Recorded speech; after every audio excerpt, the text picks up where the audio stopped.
Bienvenido a tu canal de Psicología y Narcisismo. Tal vez te hayas preguntado alguna vez si existen factores que predispongan a caer en la trampa de un narcisista.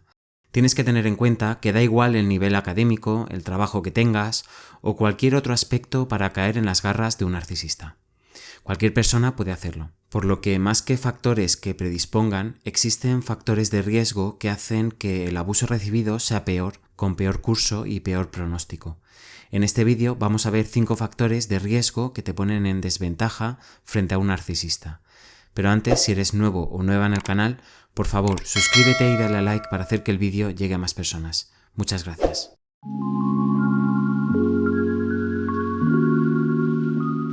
Número 1. Edad. No quiero que esto lleve a confusión. En primer lugar, cabe destacar que no importa la edad para caer en las garras de un narcisista, ni tampoco para que esta experiencia sea devastadora. Da igual si la persona es joven o adulta, la experiencia de ser víctima de abuso narcisista es igual de desgarradora para todo el mundo.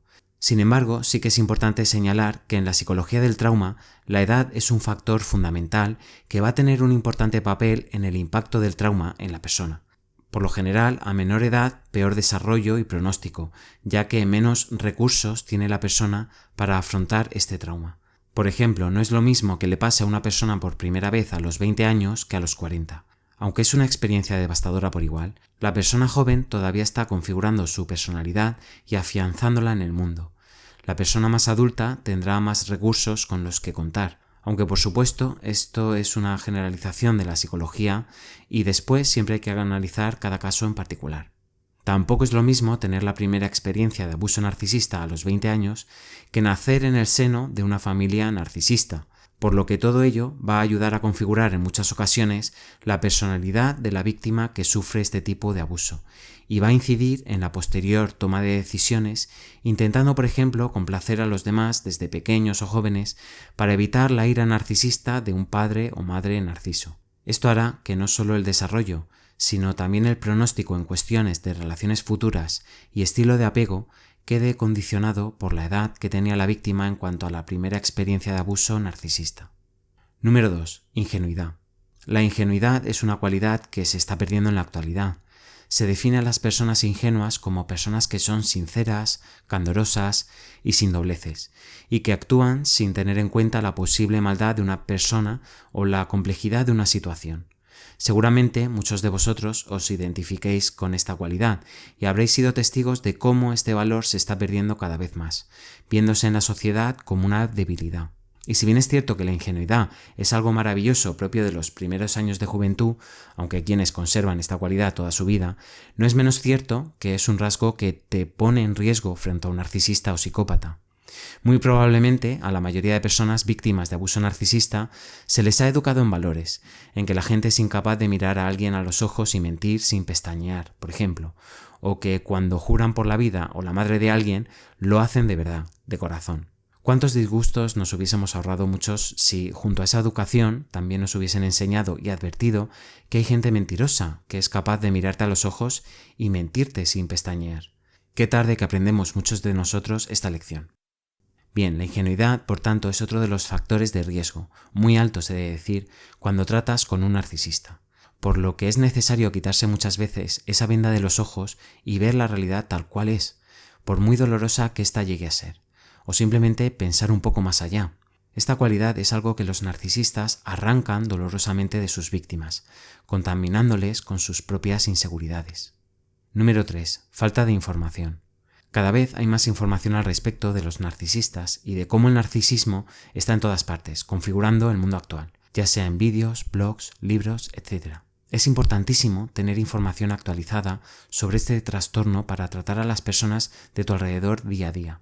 Y si no, piensa en cómo ha cambiado tu vida desde que descubriste el tema del narcisismo, explicado por profesionales, y ha llevado un poco de luz a lo que antes estaba en tinieblas. O cómo hubiese cambiado tu vida si hubieses tenido antes toda esta información.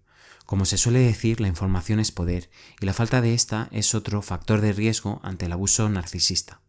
Número 4. Padres narcisistas. Este punto está relacionado con el primero. Como he dicho antes, no es lo mismo tener la primera experiencia de abuso narcisista a los 40 que a los 20, que nacer en el seno de una familia con uno de los padres narcisistas, o los dos.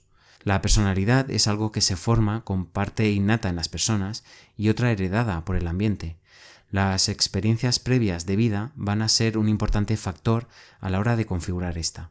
Por tanto, si una persona ha crecido con alguno de sus progenitores con este trastorno, es muy probable que desarrolle o bien un trastorno narcisista o bien rasgos codependientes, como señala el autor Ross Rosenberg en su libro El imán humano. En general, los hijos de padres narcisistas con rasgos codependientes tienden a querer complacer a todo el mundo, colocándose siempre ellos en un segundo lugar.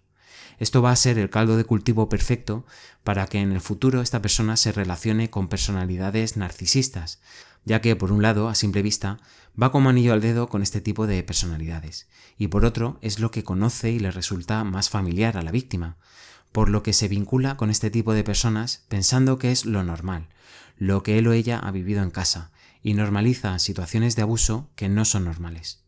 Número 5. Codependencia. Como he dicho, los rasgos codependientes van a ser por tanto un factor de riesgo muy elevado a la hora de relacionarse con un narcisista. Vuelvo a repetir en este punto que todas las personas que se relacionan con un narcisista tarde o temprano experimentan el horror de este tipo de abuso. Sin embargo, si la persona posee rasgos codependientes, el desarrollo y posterior pronóstico de la relación va a ser considerablemente peor en todos los sentidos. En primer lugar, porque la persona antepone las necesidades del narcisista a las suyas propias, y además lo hace como algo natural y normal. Y en segundo lugar, porque el narcisista identificará rápidamente estos rasgos en su víctima, reforzándolos y potenciándolos hasta el extremo, dejando a su víctima totalmente exprimida, desquiciada y desahuciada de su propio ser. La poca autoestima que tal vez había en ella se termina yendo por la ventana, y al final solo queda un cascarón vacío de lo que algún día fue. Por todo ello, la información es importante. El saber que existe gente que, ya sea por un trastorno de personalidad o no, es mala y va a hacer daño, es algo fundamental para protegerse. El saber en concreto que las personas con un trastorno de personalidad narcisista van a exprimir hasta la última gota de humanidad que hay en ti, también es básico para construir defensas psicológicas y salir de ahí en cuanto se pueda. Es importante conocer los rasgos de personalidad dañinos que poseen estas personas, ya que una vez identificados estos patrones de comportamiento, es importantísimo poner banderas rojas, porque estas personas difícilmente cambian. Pero es importante también conocer cuáles son algunos de los factores de riesgo que hay o ha habido en nosotros, para de esta manera trabajar en nosotros y protegernos.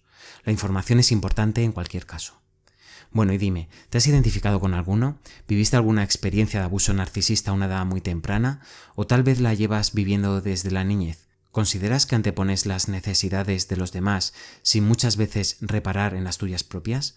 ¿O siempre te has considerado muy ingenuo a la hora de relacionarte con los demás? Bueno, sea cual sea tu caso, estaría muy agradecido si lo escribieras abajo en los comentarios. La interacción que se crea entre todos es muy buena y sirve de ayuda para muchos otros. Bueno, hasta aquí el vídeo de hoy. Dale a like si te ha gustado y compártelo en tus redes sociales. Suscríbete si todavía no lo has hecho, dándole a la campanita para recibir más vídeos así. Muchas gracias por ver hasta aquí, te mando un abrazo y mucho ánimo en tu camino a la recuperación.